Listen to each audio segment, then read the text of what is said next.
Hi all, അസ്സലാമലൈക്കും. Welcome back to Silnas kitchen. ഇന്നത്തെ recipe നല്ലൊരു വെറൈറ്റി ടേസ്റ്റി ആയിട്ടുള്ള ഒരു അടിപൊളി ഈവനിങ് സ്നാക്സിൻ്റെ റെസിപ്പിയാണ്. കുട്ടികൾക്കും വലിയവർക്കൊക്കെ ഒരുപോലെ ഇഷ്ടപ്പെടുന്ന ഏത് നേരവും കഴിക്കാൻ പറ്റിയ ഒരു അടിപൊളി പലഹാരമാണ്. അതുകൊണ്ട് തന്നെ വീഡിയോ സ്കിപ്പ് ചെയ്യാതെ മുഴുവനായിട്ടൊന്ന് കണ്ടു നോക്കണേ. റെസിപ്പിയിലോട്ട് കടക്കുന്നതിന് മുമ്പായി സിൽനാസ് കിച്ചൺ ചാനൽ ആദ്യമായിട്ട് കാണുന്നവരാണെങ്കിൽ പ്ലീസ് ഒന്ന് സബ്സ്ക്രൈബ് ചെയ്തേക്കണേ. ഒപ്പം തന്നെ ഈ വീഡിയോസ് നിങ്ങൾക്ക് ഇഷ്ടപ്പെടുകയാണെങ്കിൽ ഒരു ലൈക്ക് ചെയ്ത് ഷെയർ ചെയ്ത് ഹൈപ്പ് ചെയ്യാനും മറക്കരുത്. ഇനി നമുക്ക് ഇതെങ്ങനെയാണ് തയ്യാറാക്കിയെന്ന് നോക്കാം. ഇതിനായി ആദ്യം തന്നെ മിക്സിയുടെ ജാറിലേക്ക് 250 ml കപ്പിന്റെ അളവിൽ 2 കപ്പ് അവിലാണ് ഇട്ട് കൊടുക്കുന്നത്. വെള്ള അവലോ റോസ് അവലോ ഏതായിരുന്നാലും കുഴപ്പമൊന്നുമില്ല. ഇനി നമുക്കിതൊന്ന് പൊടിച്ചെടുക്കാം. ഇത് പൊടിച്ചെടുത്ത മിക്സ് ഒരു പാത്രത്തിലേക്ക് മാറ്റുന്നുണ്ട്. ഇനി അടുത്തതായിട്ട് ഇതിലേക്ക് ഇട്ട് കൊടുക്കേണ്ടത് അരിപ്പൊടിയാണ്. വറുത്ത അരിപ്പൊടിയാണ് ഞാനിപ്പോൾ ഇതിലേക്ക് ഇട്ട് കൊടുക്കുന്നത്. 250 ml കപ്പിന്റെ അളവിൽ 1 കപ്പ് നിറയെ എടുത്തിട്ടുണ്ട്. ഇതുപോലെ രണ്ടും ഒരു പാത്രത്തിലേക്ക് ഇട്ട് കൊടുത്ത ശേഷം ഒരു വിസ്ക് വെച്ചിട്ട് ഈ പൊടികൾ നന്നായിട്ടൊന്ന് മിക്സ് ചെയ്ത് കൊടുക്കാം. ഇത് രണ്ടും കൂടി ഇപ്പോൾ നല്ലപോലെ മിക്സ് ചെയ്തെടുത്തിട്ടുണ്ട്. ഇനി ഇതൊന്ന് മാറ്റി വെച്ചേക്കാം. അടുത്തതായിട്ട് സ്റ്റവിലേക്ക് ഒരു പാൻ വെച്ച് കൊടുത്ത ശേഷം ഫ്ലെയിം ഓൺ ആക്കിയിട്ട് അതിലേക്ക് 1 സ്പൂൺ ഓയിൽ ഒഴിച്ചു കൊടുക്കുന്നുണ്ട്. ഈ ഒരു ഓയിൽ നന്നായിട്ടൊന്ന് ചൂടായിട്ട് വരുന്ന സമയത്ത് ഇതിലേക്ക് 1 സ്പൂൺ അളവിൽ ജീരകം ഇട്ട് കൊടുക്കാം. ചെറിയ ജീരകമാണ് ഇട്ട് കൊടുത്തിട്ടുള്ളത്.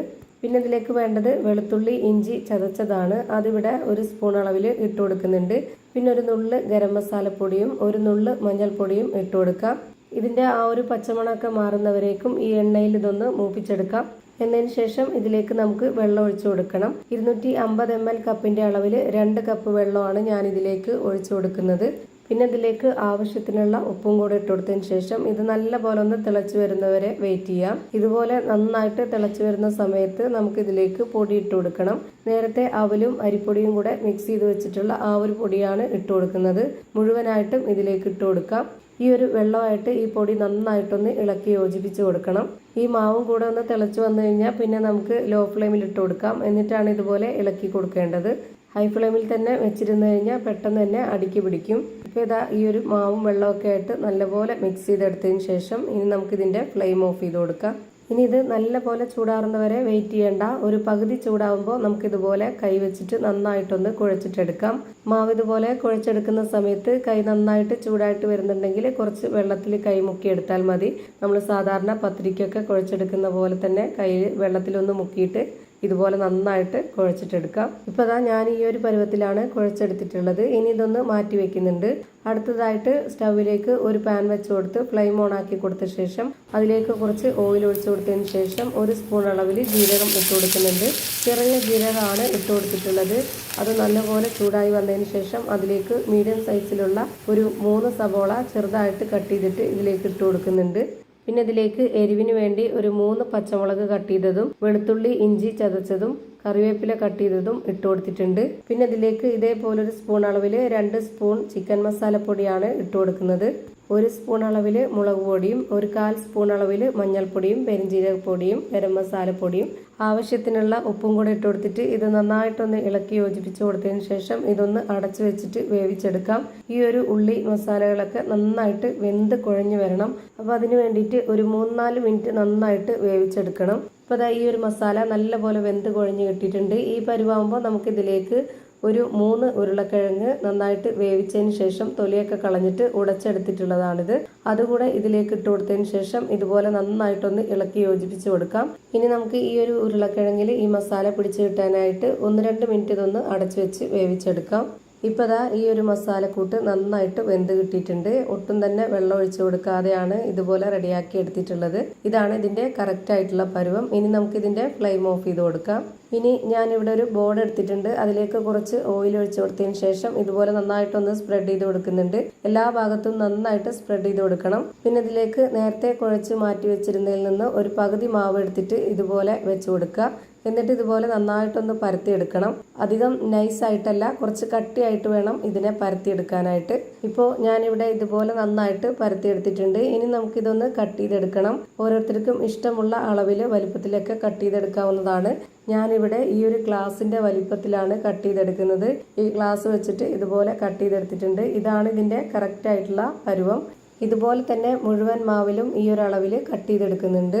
ഏതെങ്കിലും പ്ലാസ്റ്റിക് കുപ്പിയുടെ അടപ്പ് വെച്ചിട്ടോ അല്ലാന്നുണ്ടെങ്കിൽ ഇതുപോലെ ഗ്ലാസ് വെച്ചിട്ടോ എങ്ങനെ വേണമെങ്കിലും കട്ട് ചെയ്തെടുക്കാവുന്നതാണ്. ഇനി ഇതിലെ കട്ട് ചെയ്തതെല്ലാം മാറ്റി വെച്ചിട്ട് ഈ ഒരു ബാക്കി വന്ന മാവ് നമുക്ക് വീണ്ടും ഒന്നുകൂടെ കുഴച്ചെടുക്കാവുന്നതാണ്. എന്നിട്ട് പരത്തിയിട്ട് ഇതുപോലെ തന്നെ വീണ്ടും കട്ട് ചെയ്തെടുക്കാം. അത് കളയേണ്ട ആവശ്യമില്ല. ഇനിയിപ്പോൾ കട്ട് ചെയ്ത് വെച്ചിട്ടുള്ളതിൽ നിന്നും ഒരു പീസ് എടുത്ത് ഇതുപോലെ വെച്ച് കൊടുത്തിട്ട് നേരത്തെ റെഡിയാക്കി വെച്ചിട്ടുള്ള ആ ഒരു മസാലക്കൂട്ട് ഇതിലേക്ക് കുറച്ച് വെച്ച് കൊടുക്കുക. അതൊന്ന് കറക്റ്റായിട്ട് റൗണ്ട് ഷേപ്പിലാക്കിയതിന് ശേഷം അതിന് മുകളിലേക്ക് വീണ്ടും ഒരു പീസ് കൂടെ വെച്ച് കൊടുത്തിട്ട് ഇതുപോലെ ഒന്ന് കറക്കി കൊടുക്കണം. അപ്പോൾ അതിൻ്റെ വക്ക് ഭാഗത്തൊക്കെ നല്ലപോലെ കറക്റ്റ് ഷേപ്പിൽ കിട്ടും. ഇപ്പോൾ ഇത് കണ്ടില്ലേ, ഇതുപോലെ നമുക്ക് എല്ലാം റെഡിയാക്കി എടുക്കണം. ഞാനിവിടെ ഒരെണ്ണം കൂടെ ഇതുപോലെ വെച്ച് കൊടുത്തിട്ട് കാണിക്കുന്നുണ്ട്. ഇതുപോലെ ഒരു പീസ് മാവ് വെച്ചതിന് ശേഷം അതിന് മുകളിലേക്ക് കുറച്ച് മസാല വെച്ച് കൊടുക്കുക. എന്നിട്ട് ഇതുപോലെ കറക്റ്റ് അതിൻ്റെ ഷേപ്പിലാക്കി വെച്ച് കൊടുത്തതിന് ശേഷം വീണ്ടും ഒരു മാവ് കൂടെ വെച്ച് കൊടുത്തിട്ട് അതിനെ ഇതുപോലെ ഒന്ന് കറക്കി കൊടുക്കുക. അപ്പോൾ നല്ല കറക്റ്റ് ഷേപ്പിൽ കിട്ടും. അങ്ങനെ ഞാനിവിടെ ഇത് മൂന്നും റെഡിയാക്കിയിട്ടുണ്ട്.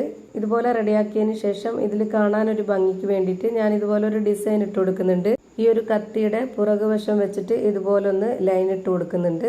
ഇതുപോലെയൊക്കെ നമ്മൾ ഉണ്ടാക്കി കൊടുക്കുമ്പോൾ കുട്ടികൾക്കായാലും വലിയവർക്കായാലും ഒരു കൗതുകം ഉണ്ടാവും. ഇത് കാണാനുള്ള ഭംഗി കൊണ്ടായാലും നല്ലപോലെ ആസ്വദിച്ച് കഴിക്കുകയും ചെയ്യും. ഇതുപോലെ തന്നെ ഞാനിപ്പോൾ എല്ലാ മാവിലും ചെയ്ത് ഒരു പാത്രത്തിലേക്ക് മാറ്റിയിട്ടുണ്ട്. ഇനി നമുക്കിത് ഫ്രൈ ചെയ്തെടുക്കാം.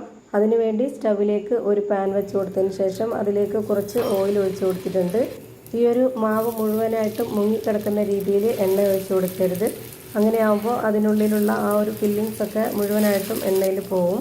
ഇതുപോലൊരു പരന്ന പാനിൽ കുറച്ച് എണ്ണ ഒഴിച്ച് കൊടുത്തിട്ട് ഇതുപോലെ അടിഭാഗം മാത്രം വേവുന്ന രീതിയിൽ ഇങ്ങനെ വേവിച്ചെടുക്കുക. എന്നിട്ട് അതിൻ്റെ ഒരു ഭാഗം വെന്ത് കിട്ടിയാൽ പിന്നെ അതൊന്ന് തിരിച്ചിട്ട് കൊടുത്തിട്ട് ആ ഒരു ഭാഗം കൂടെ വേവിച്ചെടുക്കുക. ഇപ്പോൾ ഇതിൻ്റെ എല്ലാം ഒരു ഭാഗം വെന്ത് കിട്ടിയിട്ടുണ്ട്. ഞാനിതുപോലെ ഒന്ന് തിരിച്ചിട്ട് കൊടുക്കുന്നുണ്ട് എല്ലാം. എണ്ണ നന്നായിട്ട് ചൂടായി കഴിഞ്ഞാൽ പിന്നെ ഒരു മീഡിയം ഫ്ലെയിമിൻ്റെയും ലോ ഫ്ലെയിമിൻ്റെയും ഇടയ്ക്കുള്ള ഫ്ലെയിമിൽ വെച്ച് കൊടുത്തിട്ട് വേവിച്ചെടുക്കണം. ഒരുപാട് ഫ്ലെയിം കൂടിപ്പോയാലും അതുപോലെ തന്നെ നല്ലപോലെ ഫ്ലെയിം കുറഞ്ഞു പോയാലും ഇത് കറക്റ്റ് പരുവത്തിന് കിട്ടത്തില്ല. ഇപ്പോൾ ഇതിൻ്റെ ആ ഒരു താഴത്തെ ഭാഗം കൂടെ വെന്ത് കിട്ടിയിട്ടുണ്ട്. അതൊന്ന് തിരിച്ചിട്ട് കാണിച്ചു തരാം. ഇപ്പോൾ രണ്ട് സൈഡും വെന്ത് കിട്ടി. ഇനി നമുക്കിത് ഓരോന്നോരോന്നായിട്ട് എണ്ണയിൽ നിന്ന് എടുത്തു മാറ്റാം. ഇതേപോലെ തന്നെ എല്ലാം ഫ്രൈ ചെയ്ത് ഒരു പാത്രത്തിലേക്ക് മാറ്റിയിട്ടുണ്ട്. അപ്പോൾ നല്ല ടേസ്റ്റി ആയിട്ടുള്ള ഒരു വെറൈറ്റി ആയിട്ടുള്ള ഒരു അടിപൊളി പലഹാരം റെഡിയായി കിട്ടി. ഓൾറെഡി ഇതിൻ്റെ ഫില്ലിങ്സ് ഒക്കെ പുറത്തോട്ട് കാണുന്ന രീതിയിലാണ് നമ്മൾ ഇതിനെ ഫ്രൈ ചെയ്തെടുത്തിട്ടുള്ളത്. അതുകൊണ്ട് തന്നെ നമുക്കിനി ഇത് പൊട്ടിച്ച് കാണിക്കേണ്ട ആവശ്യമൊന്നുമില്ല. കാണാൻ നല്ല ഭംഗിയും കഴിക്കാൻ നല്ല ടേസ്റ്റി ആയിട്ടുള്ള ഒരു അടിപൊളി പലഹാരം റെഡിയായി കിട്ടി. ഇത്രയേ ഉള്ളൂ ഇന്നത്തെ വീഡിയോ. വീഡിയോ ഇഷ്ടമായാൽ ലൈക്ക് ചെയ്യാനും കമൻറ്റ് ചെയ്യാനും ഷെയർ ചെയ്യാനും മറക്കരുത്. പുതിയൊരു വീഡിയോയുമായി വീണ്ടും വരും. Thank you for watching.